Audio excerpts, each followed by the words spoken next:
ವೀಕ್ಷಕ ನಮಸ್ಕಾರ. ಇಡೀ ದೇಶದ ಗಮನ ಸೆಳೆಯುತ್ತಿರುವುದು ಇವತ್ತು ಪಶ್ಚಿಮ ಬಂಗಾಳದ ವಿಧಾನಸಭೆ ಚುನಾವಣೆ. ನೋಡಿ, ಮೊದಲನೇದಾಗಿ ಪಶ್ಚಿಮ ಬಂಗಾಳದ ಜನರ ಮತ್ತು ಮತದಾರರ ಮನೋಭಾವ, ಅದೇ ರೀತಿ ಚುನಾವಣೆ ಹಿಂಸಾಚಾರ ಅಷ್ಟೇ ಅಲ್ಲ, ಕೇಸರಿ ಪಡೆಯ ದಂಡಯಾತ್ರೆಗಳನ್ನು ಎದುರಿಸಿ ನಿಂತ, ಕಳೆದ 15 ವರ್ಷಗಳಿಂದ ಎದುರಿಸಿ ನಿಂತ ಅಲ್ಲಿನ ಸಿಎಂ ಮಮತಾ ಬ್ಯಾನರ್ಜಿ ಅವರ ಛಲಗಾರಿಕೆ.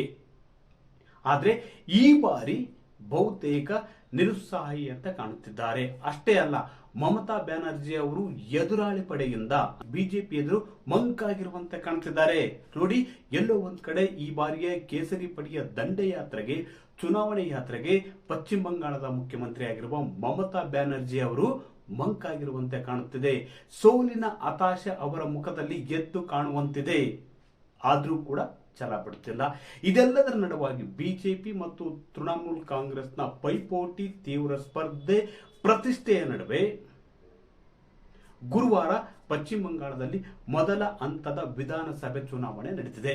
ನೋಡಿ, ಸಣ್ಣ ಪುಟ್ಟ ಅಹಿತಕರ ಘಟನೆಗಳೊಂದಿಗೆ 152 ವಿಧಾನಸಭಾ ಕ್ಷೇತ್ರಗಳಿಗೆ ಪಶ್ಚಿಮ ಬಂಗಾಳದಲ್ಲಿ ಮೊದಲ ಹಂತದ ಚುನಾವಣೆ ನಡೆದಿದೆ.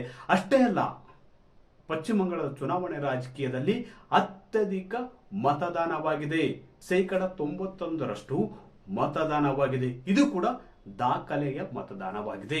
ಎಲ್ಲಕ್ಕಿಂತ ಹೆಚ್ಚಾಗಿ ಈ ಬಾರಿ ಅಂದ್ರೆ 2026ರ ವಿಧಾನಸಭೆ ಚುನಾವಣೆಯಲ್ಲಿ ಪಶ್ಚಿಮ ಬಂಗಾಳದಲ್ಲಿ ಅಧಿಕಾರ ಯಾರಿದ್ದಾರೆ? ಮಮತಾ ಬ್ಯಾನರ್ಜಿ ಅವರು 4ನೇ ಬಾರಿಗೆ ಅಧಿಕಾರ ಹಿಡಿದು ಸಿಎಂ ಆಗ್ತಾರಾ, ಇಲ್ಲವೇ ಬಿಜೆಪಿ ಆಡಳಿತಾರೂಢ ಟಿಎಂಸಿ ಪಕ್ಷವನ್ನು ಮಣಿಸಿ ಅಧಿಕಾರ ಹಿಡಿಯುವ ಮೂಲಕ ದಾಖಲೆ ಬರೆಯುತ್ತಾ? ಅಷ್ಟೇ ಅಲ್ಲ, ಪಶ್ಚಿಮ ಬಂಗಾಳದ ಮತದಾರರು ಯಾರ ಕೈ ಹಿಡಿತಾರೆ? ನೋಡಿ, ಈ ಬಾರಿಯ ಪಶ್ಚಿಮ ಬಂಗಾಳದ ವಿಧಾನಸಭೆ ಚುನಾವಣೆಯಲ್ಲಿ 2 ಪಕ್ಷಗಳ ನಡುವೆ ತೀವ್ರ ಸ್ಪರ್ಧೆ, ಪೈಪೋಟಿ ಕಾಣಿಸತೊಡಗಿದೆ.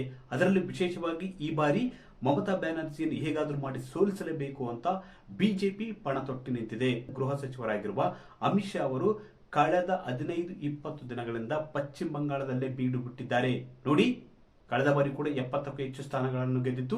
ಈ ಬಾರಿ ಎಲ್ಲೋ ಒಂದ್ ಕಡೆ ಬಿಜೆಪಿಯ ಇಂಟರ್ನಲ್ ಸರ್ವೆ ಪಶ್ಚಿಮ ಬಂಗಾಳದ ವಿಧಾನಸಭೆ ಚುನಾವಣೆಯಲ್ಲಿ ಬಿಜೆಪಿ ಈ ಬಾರಿ 125 ಸೀಟುಗಳನ್ನು ಗೆಲ್ಲಲಿದೆ ಎಂಬ ವರದಿಯನ್ನು ಕೊಟ್ಟಿತ್ತು.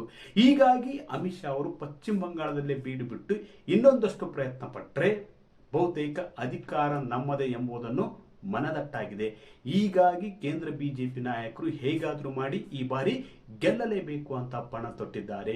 ಈ ಹಿನ್ನೆಲೆಯಲ್ಲಿ ಪಶ್ಚಿಮ ಬಂಗಾಳವನ್ನು ತುಂಬಾ ಸೀರಿಯಸ್ ಆಗಿ ತೆಗೆದುಕೊಂಡಿದ್ದಾರೆ.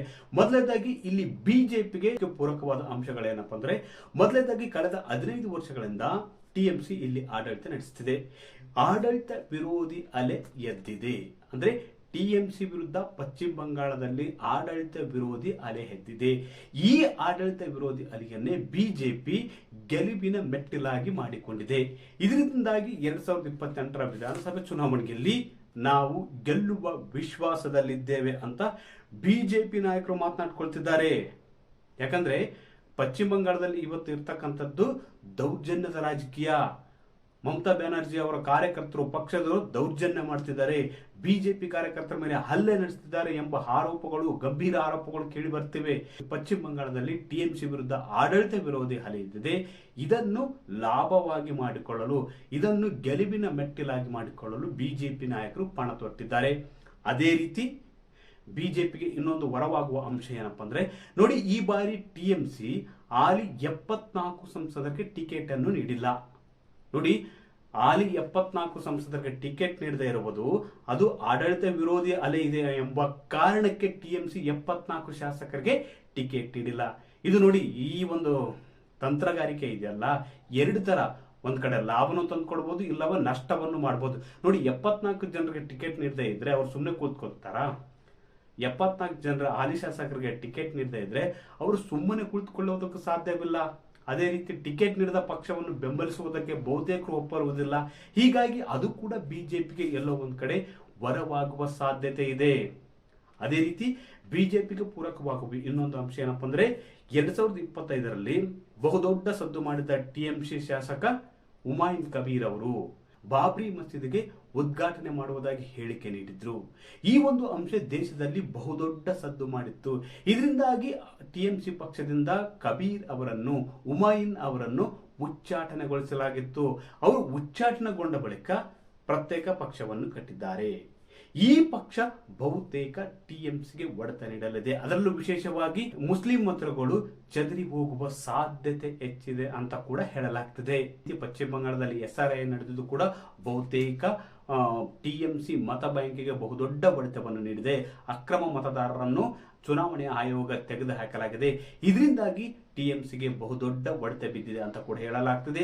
ಅದೇ ರೀತಿ ಬಿಜೆಪಿಗೆ ಪೂರಕವಾಗಿರ್ತಕ್ಕಂಥ ಇನ್ನೊಂದು ಅಂಶ ಏನಪ್ಪಾ ಅಂದ್ರೆ ಟಿಎಂಸಿ 15 ಶಾಸಕರ ಕ್ಷೇತ್ರಗಳ ಬದಲಾವಣೆ ಮಾಡಿದೆ. ಹೀಗಾಗಿ ಈ ಒಂದು ಅಂಶ ಕೂಡ ಎಲ್ಲೋ ಒಂದ್ ಕಡೆ ಬಿಜೆಪಿಗೆ ವರವಾಗುವ ಸಾಧ್ಯತೆ ಹೆಚ್ಚು. ಅದೇ ರೀತಿ ಬಿಜೆಪಿ ಟಿಕೆಟ್ ಅನ್ನು ಕೂಡ ತುಂಬಾ ಜಾಣ್ಮೆಯಿಂದ ಹಂಚಿದೆ. ಹಾಗೆ ಕಳೆದ ವಿಧಾನಸಭೆ ಚುನಾವಣೆಯಲ್ಲಿ 5% ಮತ 10% ಮತಗಳ ಅಂತರದಿಂದ ಸೋತ 75 ಕ್ಷೇತ್ರಗಳನ್ನು ತುಂಬಾ ಸೀರಿಯಸ್ ಆಗಿ ತೆಗೆದುಕೊಂಡಿದೆ. ಹೀಗಾಗಿ ಬಹುತೇಕ ಬಿಜೆಪಿ ಕಳೆದ ಬಾರಿ ಮಾಡಿದ ತಪ್ಪುಗಳನ್ನು ತಿದ್ದುಕೊಂಡು ಮತ್ತೆ ತಪ್ಪು ಮಾಡದಂತೆ ಜಾಣ್ಮೆಯನ್ನು ವಹಿಸಿ ಬಹುತೇಕ 2026 ವಿಧಾನಸಭೆ ಚುನಾವಣೆಯನ್ನು ಗೆಲ್ಲುವುದಕ್ಕೆ ಒಂದು ದೊಡ್ಡ ಪ್ಲಾನ್ ಅನ್ನು ಮಾಡಿ ಬಿಜೆಪಿ ಅಖಾಡಕ್ಕಿಳಿದಿದೆ. ಅದೇ ರೀತಿ ಟಿಎಂಸಿ ಕೂಡ ಬಿಜೆಪಿಯನ್ನು ಎದುರಿಸುತ್ತಿದೆ. ಅದು ತುಂಬಾ ಪ್ರತಿಷ್ಠೆಯಾಗಿ ಸ್ವೀಕರಿಸಿದೆ. ಆ ಬಿಜೆಪಿಯನ್ನು ಪಶ್ಚಿಮ ಬಂಗಾಳದಲ್ಲಿ ಆಡಳಿತ ಮಾಡುವುದಕ್ಕೆ ಅವಕಾಶ ಕೊಡಬಾರದು ಅಂತ ಮಮತಾ ಕೂಡ ಗರ್ಜಿಸುತ್ತಿದ್ದಾರೆ. ಇದು ಬಂಗಾಳದ ಅಸ್ಮಿತೆಗೆ ಪೆಟ್ಟು ಅಂತ ಕೂಡ ಆರೋಪ ಮಾಡ್ತಿದ್ದಾರೆ. ಬಿಜೆಪಿ ಕೋಮುವಾದ ರಾಜಕಾರಣ ಮಾಡುತ್ತೆ ಅಂತ ಆರೋಪ ಕೂಡ ಮಾಡ್ತಿದ್ದಾರೆ. ಅದೇ ರೀತಿ ಕೋಮುವಾದದ ರಾಜಕಾರಣ ಮತ್ತು ಮುಸ್ಲಿಮರಿಗೆ ಭಯವನ್ನು ಒಡ್ಡುತ್ತೆ ಎಂಬ ಆರೋಪವನ್ನು ಕೂಡ ಟಿಎಂಸಿ ನಾಯಕರು ಮಾಡ್ತಿದ್ದಾರೆ. ಕಳೆದ 15 ವರ್ಷಗಳಲ್ಲಿ ಟಿಎಂಸಿ ಪಶ್ಚಿಮ ಬಂಗಾಳದಲ್ಲಿ ಮಾಡಿರ್ತಕ್ಕಂಥ ಅಭಿವೃದ್ಧಿ ಕೆಲಸಗಳಿಂದಾಗಿ ಟಿಎಂಸಿ ಪಕ್ಷದ ನಾಯಕರು ಮತವನ್ನು ಕೇಳುತ್ತಿದ್ದಾರೆ. ಒಟ್ಟಾರೆಯಾಗಿ 2026 ವಿಧಾನಸಭೆ ಚುನಾವಣೆ, ಪಶ್ಚಿಮ ಬಂಗಾಳದ ವಿಧಾನಸಭೆ ಚುನಾವಣೆ ದೇಶದ ಗಮನ ಸೆಳೆಯುತ್ತಿದೆ. ಯಾಕಪ್ಪ ಅಂದ್ರೆ ಈ ಬಾರಿ ಪಶ್ಚಿಮ ಬಂಗಾಳದಲ್ಲಿ ಕಳೆದ 15 ವರ್ಷಗಳಿಂದ ಆಡಳಿತ ನಡೆಸುತ್ತಿರುವ ಟಿಎಂಸಿಯನ್ನು ಮಣಿಸಿ ಅಧಿಕಾರಕ್ಕೆ ಹಿಡಿಯುತ್ತಾ ಎಂಬ ಕುತೂಹಲದ ಪ್ರಶ್ನೆ ಇಡೀ ದೇಶದ ಮುಂದಿದೆ. ಅಷ್ಟೇ ಅಲ್ಲ, ಅಲ್ಲಿ ವಿಶೇಷವಾಗಿ ಗಮನಿಸಬೇಕಾದ ಅಂಶ ಏನಪ್ಪಾ ಅಂದ್ರೆ ಪಶ್ಚಿಮ ಬಂಗಾಳದ ಜನರು ಒಂದು ಬಾರಿ ಒಂದು ಪಕ್ಷದ ಬೆನ್ನಿಗೆ ನಿಂತರೆ ಬಹುತೇಕ 20-25 ವರ್ಷಗಳ ಹೆಚ್ಚು ಕಾಲ ಒಂದೇ ಪಕ್ಷದ ಬೆನ್ನಿಗೆ ನಿಲ್ತಾರೆ.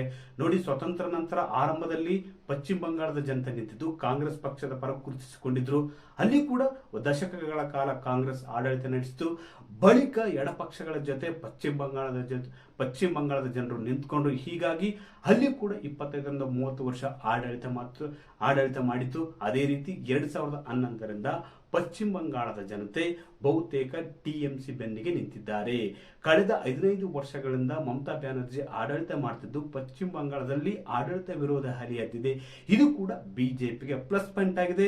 ಎಲ್ಲೋ ಒಂದ್ ಕಡೆ ಆಡಳಿತಾರೂಢ ಪಕ್ಷಕ್ಕೆ ಎದುರಾಗಿರ್ತಕ್ಕಂಥ ಆಡಳಿತ ವಿರೋಧಿ ಅಲೆ ಬಿಜೆಪಿ ಲಾಭದ ಮೆಟ್ಟಿಲನ್ನಾಗಿ ಮಾಡಿಕೊಂಡಿದೆ. ಅದೇ ರೀತಿ ಬಿಜೆಪಿ ವಿರುದ್ಧ ಟಿಎಂಸಿ ಕೂಡ ಗಂಭೀರವಾದ ಆರೋಪಗಳನ್ನ ಮಾಡ್ತಿದೆ. ಬಿಜೆಪಿ ಅಧಿಕಾರಕ್ಕೆ ಬಂದ್ರೆ ತುಷ್ಟೀಕರಣ, ಕೋಮುವಾದ ರಾಜಕಾರಣ ಮಾಡುತ್ತೆ. ಹೀಗಾಗಿ ಆ ಪಕ್ಷವನ್ನು ದೂರ ಇಡಬೇಕು. ಅದೇ ರೀತಿ ಬಿಜೆಪಿ ಬಂದ್ರೆ ಬಂಗಾಳದ ಅಸ್ಮಿತೆಗೆ ಒಂದು ಧಕ್ಕೆ ತರುತ್ತೆ ಎಂಬ ಗಂಭೀರವಾದ ಆರೋಪವನ್ನು ಕೂಡ ಟಿಎಂಸಿ ಮಾಡ್ತಿದೆ. ಒಟ್ಟಾರೆಯಾಗಿ ಪಶ್ಚಿಮ ಬಂಗಾಳದ ರಾಜಕಾರಣ ತುಂಬಾ ಜಿದ್ದಿನಿಂದ ಪ್ರತಿಷ್ಠೆಯಿಂದ ಕೂಡಿದೆ. ವೀಕ್ಷಕರೇ, ಈ ಮಾಹಿತಿ ನಿಮಗೆ ಇಷ್ಟವಾದಲ್ಲಿ ವಿಡಿಯೋ ಶೇರ್ ಮಾಡಿ, ಲೈಕ್ ಮಾಡಿ, ಕಮೆಂಟ್ ಮಾಡಿ.